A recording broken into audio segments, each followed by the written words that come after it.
ପିଇଛୁ? ଗୋଟେ କ୍ୱାର୍ଟ ଗୋଟେ କ୍ୱାର୍ଟ ପିଇ ଦେଇଛୁ? ଆଉ ପିଇବି। ତାହେଲେ ସପ୍ତାହ ସାରା ତୁ ପିଇଛୁ? ସାର୍ ମଦ ଯଦି ନ ପିଇବ ତମେ କି ମଣିଷ? କଣ?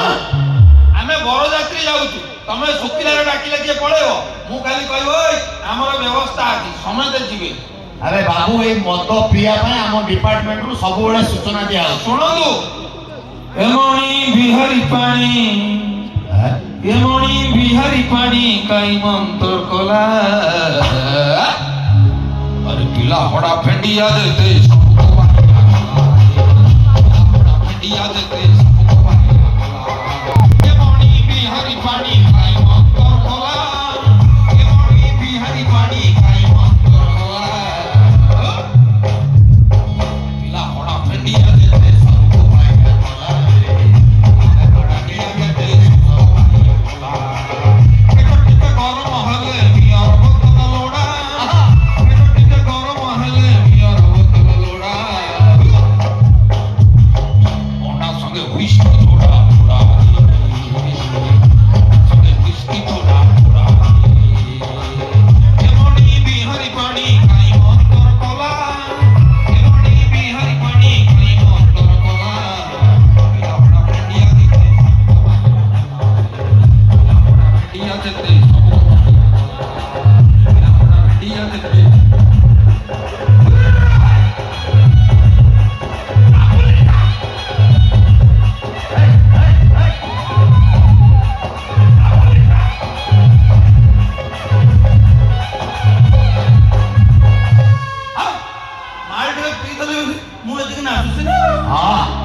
ଜଣା ପଡିଲା ଆଉ ତ ସତରେ ପିଇ ଦେଇଛି। ହଉ ହଁ, କଣ ବାତ ମଦର ସେ ବାଷ୍ପ ବାହାରୁଛି।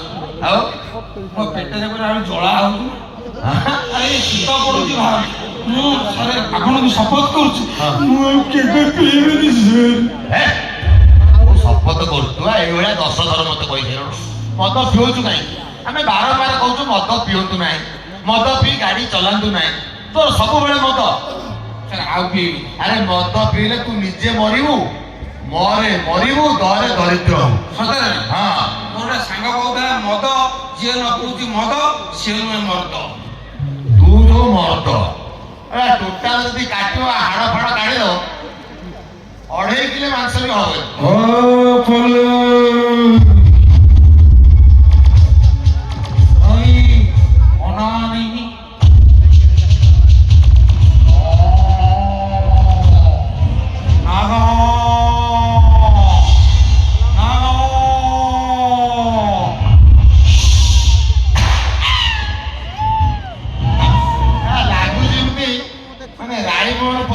ବରଫ ଭିତରେ ପୁରେଇକି କାଢିଛି ନାଗା। 3 ଫୁଟ ହାଇଟ୍ ହବନି, ଗୋଟେ 8 ଫୁଟ ହାଇଟ୍ ଲୋକର ଡାଇଲଗ କହୁଛି। ସାର୍ ଶୁଣନ୍ତୁ, ହଁ, ଆମେ ଏଠି ଯେତେ ଲୋକ ବସିଛନ୍ତି ଦିନେ ଆମେ ସମସ୍ତେ ଜଙ୍ଗଲରେ ରହୁଛୁ। କୋଉଠି? ମଣିଷ ପ୍ରଥମେ ଜଙ୍ଗଲରେ ରହୁଥିଲା।